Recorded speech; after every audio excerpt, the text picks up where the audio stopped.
Այս պահին խորհրդընողների էջն է մեր եթերում հիշեցնեմ մեր ասյատվածի գործընկերոջը։ Բելգիական Ontex ընկերությունն իր Canbebe տաղդիր վարտիքներով։ Canbebe տաղդիր վարտիքները չեն պարունակում օծանելիք, պարաբեններ եւ այլ գրգռող նյութեր, ապահովում են ձեր փոքրիկների հարմարավետությունը ողջ օրվա ընթացքում եւ հասանելի են Հայաստանի ողջ տարածքով։ Այսօր խոսելու ենք բավականին լուրջ եւ ակտուալ թեմայից։ Ցավոք սրտի վերջին տարիների ստատիստիկ տվյալները ցույց են տալիս, որ հատկապես էլեկտրոնային սիգարետները շատ մեծ տարածում ունեն դեռահասային տարիքից սկսած։ Այսօր անդրադառնալու ենք այս թեմային եւ մասնագետը մեզ կտա խորհուրդներ ինչպես զերծ պահել երեխաներին այս տեսակ վնասակար օգտագործվող նյութերից, քանզի շատերի մոտ կա նույնիսկ միֆային մտածելակերպ, որ ի տարբերություն սովորական սիգարետների, էլեկտրոնային սիգարետները բոլորովին էլ կամ շատ ավելի քիչ վնասակար են։ Այսօրվա իմ հյուրն է Արաբկիր բժշկական համալիրի մանկաբույժ եւ դեռահասային բժիշկ Մարինա Մելքումովան։ Ողջույն բժշկուհի Մելքումովա, շնորհակալ եմ, որ ժամանակ եք գտել եւ այսօր այստեղ եք։ Եկեք սկսենք նախ այն հարցից, թե ինչու վերջին տարիներին հատկապես կարծում եմ, որ այս տվյալներին դուք ավելի լավ եւ քաջ տեղյակ կլինեք, ինչու այդքան մեծ տարածում գտնում հատկապես դեռահասային տարիքից, ինչու են երեխաները այդքան շուտ սկսում օգտվել։ Շատ շնորհակալություն այս արդիական թեման բարձրաձայնելուց, շատ կարևոր է դրա մասին խոսել եւ բացատրել իրականում ինչով է դա վտանգավոր։ Նախ անդրադառնանք մեր վիճակագրությանը, ինչպես ամբողջ աշխարհում, այդպես էլ Հայաստանում հայ դեռահասները զերծ չեն մնում այդ սովորությունից եւ մեր մոտ էլ բավական տարածված է էլեկտրոնային սիգարետների օգտագործումը։ Վերջին հետազոտությունը, որը մենք արել ենք 21-22 թվականին, վերջինը 26-ին է, բայց դեռ ամփոփման մեջ է, նոր ենք ավարտել այդ հետազոտությունը եւ հուսով եմ, որ մյուս տարվա ընթացքում կտեսնենք արդեն ցավոք սրտի ավելի բարձրացած թվեր, ապա այդ հետազոտությունը ցույց է տվել, որ էլեկտրոնային սիգարետների օգտագործումը, եթե 15 տարեկանների մոտ կազմում է մոտավորապես 23%, ապա 17 տարեկան տղաների մոտ կազմում է մոտավորապես 29-30%։ Աղջիկների մոտ մշտական օգտագործումը 3-ից 4% է կազմում, ի տարբերություն սովորական ծխախոտի, որտեղ թվերը կարծես թե ավելի մի քիչ ավելի ցածր են։ Սովորական սիգարետի օգտագործումը տղաների մոտ 15 տարեկան կազմում է 17%, 17 տարեկան կազմում է 28-29%։ Այսինքն ճիշտ է, գրեթե նույնն է, բայց մի փոքր նույնիսկ էլեկտրոնայինը ավելի շատ, որտեղ հատկապես եթե համեմատում ենք աղջիկների դեպքում, այնտեղ 1%, այստեղ մոտավորապես 4%։ Ինչով են դրանք դարձել ավելի տարածված։ Նախ եւ առաջ դուք շատ ճիշտ ասեցիք, այդ միֆը, որը դա ագրեսիվ սոցիալական մարքեթինգի արդյունքն է, որ այդ ծխախոտը վնասակար չէ, այդ ծխախոտը դուք կարող եք օգտագործել, որևէ վնաս չի լինելու, որը իրականում դա այդպես չէ։ Նույն էլեկտրոնային ծխախոտը պարունակում է եւ նիկոտին կոնցենտրացված տարբերակով եւ այն նույն քիմիկատները, որոնք որ պարունակում են սիգարետների մեջ։ Ինչու՞ նա տարբերություն է, ինչու ավելի հեշտ են օգտագործում այդ էլեկտրոնային սիգարետները, որովհետեւ իրանք ունեն այդ տարբեր համեր, բույրեր, որոնք որ այդ բույրերի ավելի գրավիչ են։ Այո, մի քիչ գրավիչ են նաեւ տեսքով։ Տեսքը գրավիչ է, որովհետև դա շատ հեշտ է ծնողից թաքցնել, որտեղ շատ դեպքում իրանք ունեն գրիչի ձև, ֆլեշկայի ձև, ինչ-որ հետաքրքիր գույն, հետաքրքիր տեսք, դա շատ հեշտ է թաքցնել։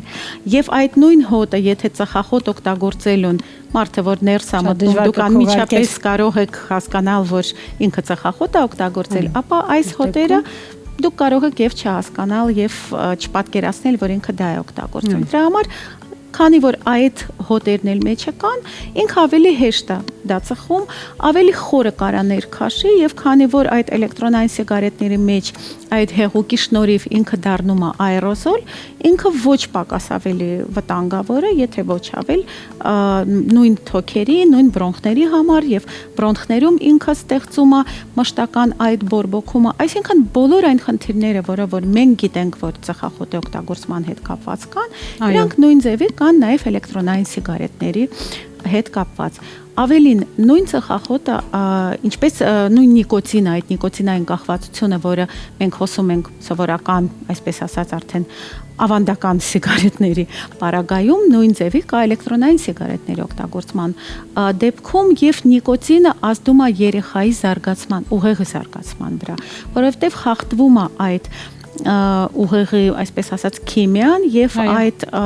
սիգնալները, որոնք որ ինքը պետք է ստանան, նորմալ չեն հասնում եւ արդյունքում տուժվում է եւ հիշողությունը, եւ իր մտավոր զարգացումը, եւ կենտրոնացումը, եւ իհարկե դա անդրադառնալու է իր եւ առօրյային, եւ իր մտավոր ունակությունների, այսինքն այդ կախվածությունը, հետո եկեք չմոռանանք դեռահասային տարիքում ինչի ենք այդքան շատ ուշադրություն դարձնում, ինչպես զերծ պահել վնասակար սովորություններից, որտեվ այդ նույն դեռահասային տարիքում տեղի ունեցող ֆիզիոլոգիական փոփոխությունները բերում են նրան, որ այս տարիքում, եթե ինքը սկսում է ինչ-որ բան օգտագործել, հետագայում շատ դժվար է լինում ձերբազատվել այդ սովորությունից, որտեվ այդ նույն մեխանիզմով, որ ինքը ամրապնդվում է, ու ինքը արդեն անընդհատ այդ ցանկությունը օգտագործելու ունենում է։ Այսինքն այդ միֆը ինքը իրականում դա էլի մարքեթինգի արդյունք է, կամպանիաների արդյունք է, որովհետև ստեղ խոսքը գնում է մեծ գերշահույթի մասին։ Ինչպես պետք է զերծ պահել երեխային, դեռահասին այդ սովորությունից։ Առաջի հերթին բացատրել, միասին ուսումնասիրել, այսօր դա կա համացանցում, կարող եք դուք էլ նայել, կարող է ինքը պատրաստել ինքնուրույն ինչ-որ տեսանյութ կամ ինչ-որ մի հետաքրքիր նյութ հասակակիցների համար, ինչից է բաղկացած այդ էլեկտրոնային սիգարետները, ինչ նյութեր ունի, նյութերից քանիսն են քաղցկեղ առաջացնում, նյութերից քանիսն են առաջացնում այլ հիվանդությունները, ինչպես է դա ազդում, այսինքն լինել ազնիվ դեռահասի հետ, անգամ եթե ծնողը ինքն է օգտագործում, շատ հեշտ կարելի է բացատրել եւ ասել, որ ծխախոտը իրականում ծխախոտամոլությունը դա հիվանդություն է, որը պահանջում է համապատասխան բուժում եւ շատ դեպքերում մեծահասակները կամ չեն կարողանում կամ դրա ժամանակ չունեն կամ լուրջ չեն վերաբերվում, բայց ինքը խնդիր է եւ եթե ինքը հասել է եւ հասկանում է, որ դա խնդիր է, ինքը կարող է զգուշացնել իր երեխային, որ ես ունեմ այդ խնդիրը, բայց չեմ կարող, չի ստացվում ազատվել, ես չեմ ուզում, որ դու դա ունենաս, դու այդ խնդիրը ունենաս։ Կարա լինի մի հատ հետաքրքիր բաշխություն, եթե դեռահասին կարող ենք առաջարկել, հաշվել, թե ինչքան ծխախոտ է օգտագործում ընտանիքի անդամները, ովքեր որ ծխում են օրվա ընթացքում, լինի դա սովորական ծխախոտ կամ էլեկտրոնային, օրվա ընթացքում, շաբաթվա ընթացքում, ամսվա ընթացքում, 1 տարվա ընթացքում եւ օրինակ 3 տարվա ընթացքում եւ հաշվել ֆինանսապես Ինչքան է։ Այո, ինչպիսի բեռ է ֆինանսապես դա ընտանիքի համար, ինչքան դա ծախսատար է եւ ինչ կարելի է անել այդ գումարով ընտանիքի համար, իր համար։ Դա շատ աստեցիկ է լինում եւ այդ դեպքում հասկանում եմ, որ այո, դա նաեւ մեծ ծախս է ընտանիքի համար եւ այդ ծախսով շատ ավելի հետաքրքիր եւ լավ բաներ կարելի է անել։ Եվ նախ եւ առաջ փորձել այդ ամեն ինչը բացատրել, որ դա կախվածություն է։ Կախվածությունը, որ ինքը հետագայում չի կարողանա այդ կախվածությունից ազատվել, դժվար կլինի ազատվել, դա ժամանակ է պահանջելու, դա բուժում է պահանջելու։ Եթե կարելի է մի հարց տամ այստեղ,